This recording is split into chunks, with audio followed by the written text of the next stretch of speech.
যে পরিস্থিতি নির্বাচন দিছে প্রধান উপদেষ্টা আপনার মনে করেন যে হে ওয়াদা ভঙ্গ করছে। প্রথমে আয়া বলছে যে দেশ সংস্কার করব এবং দেশের মনে করেন যে যা কিছু সংস্কার করার পর বিচার করবো, সংস্কার করবো, এরপর নির্বাচন দিব, এটা তার নীতিমালা পেতে ছিল। কিন্তু এগুলো কিছু না করিয়া তারা এখন বর্তমানে সে নির্বাচন নিয়ে কারো সরাসরি কোনো কথাবার্তা শুনে সে নির্বাচন চাপে পড়ে নির্বাচন দিয়ে দিছে।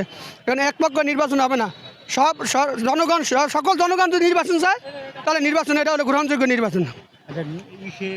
প্রধান নির্বাচন কমিশনার বলতেছে নির্বাচন ঠিকই হবে কিন্তু পিয়ার পদ্ধতিতে হবে না, সংবিধানে নাই।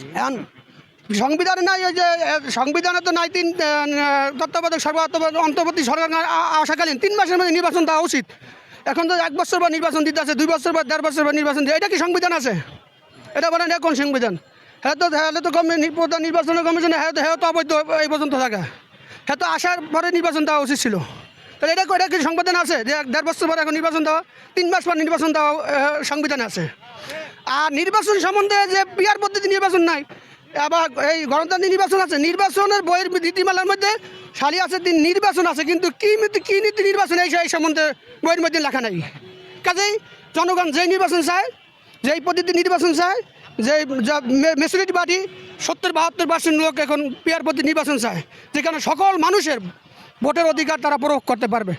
আর যদি এইভাবে নির্বাচন হয়, কারো ভোট মূল্যায়ন হবে, কারো ভোট মূল্যায়ন হবে না। কাজেই পিয়ার পদ্ধতি নির্বাচন এটাই সকলের জন্য গ্রহণযোগ্য নির্বাচন।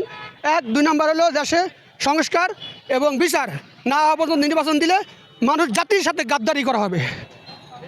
এটা কথা ক্লিয়ার? ক্লিয়ার। হ্যাঁ।